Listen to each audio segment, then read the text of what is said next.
Imagine this. You've saved for 5 years. You skipped vacations. You drove an old car. Finally, you have the down payment. You find the perfect house.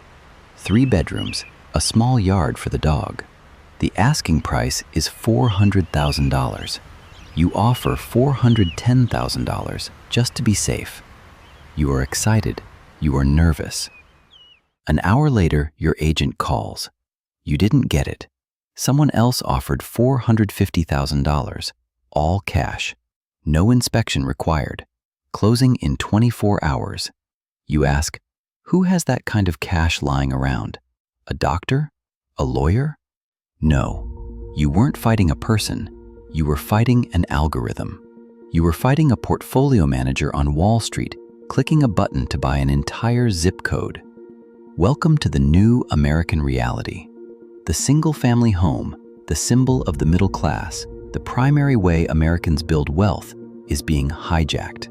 Giant investment firms like Blackstone, Invitation Homes, and American Homes for Rent are sweeping across the country like locusts. They aren't buying houses to live in them. They are buying them to rent them back, to you. To understand this heist, we have to go back to the scene of the crime. 2008, the global financial crisis. The housing bubble burst. Millions of families were foreclosed on. They were kicked to the curb. Bank vaults were stuffed with toxic assets, houses that nobody could afford to buy. The US government had a problem. They needed to stabilize the market. So they made a deal with the devil. They encouraged private equity firms and hedge funds to buy these foreclosed homes in bulk.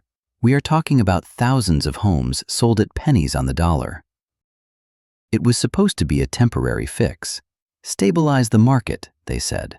But once Wall Street got a taste of the landlord business, they never left. They realized something terrifyingly profitable. If you control enough supply, you don't just control the house price, you control the rent. In Atlanta, in Phoenix, in Charlotte, in some neighborhoods, institutional investors bought 30% of all available homes in a single year. They turned a crisis into a business model. But how do they manage 80,000 homes at once? They don't use property managers.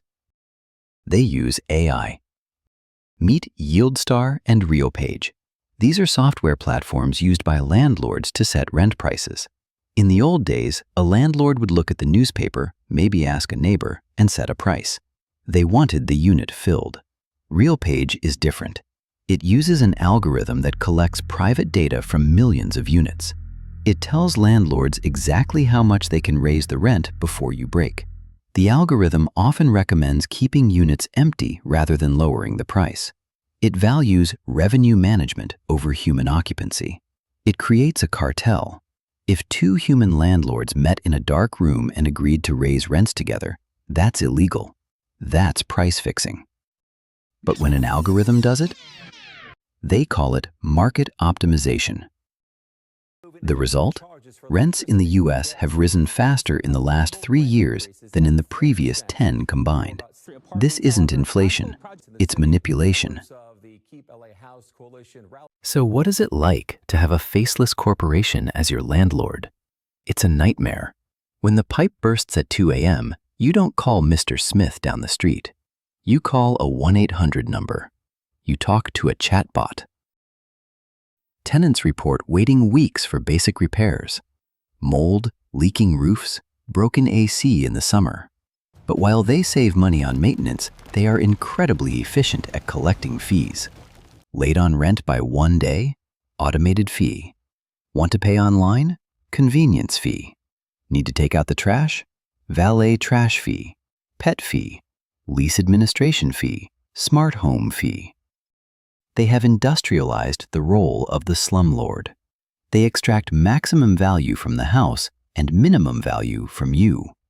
Profits for Blackstone went up. Quality of life for tenants went down.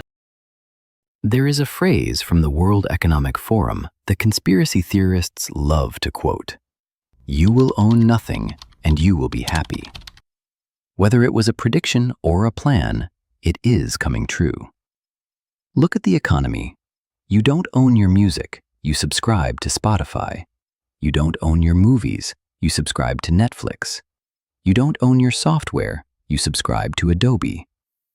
Now they are coming for the last bastion of ownership, your shelter. Why? Because ownership means freedom. If you own your home, you have equity. You have a safety net. You can retire. You can pass wealth to your children. If you rent forever, you are building someone else's equity. You are paying off someone else's mortgage.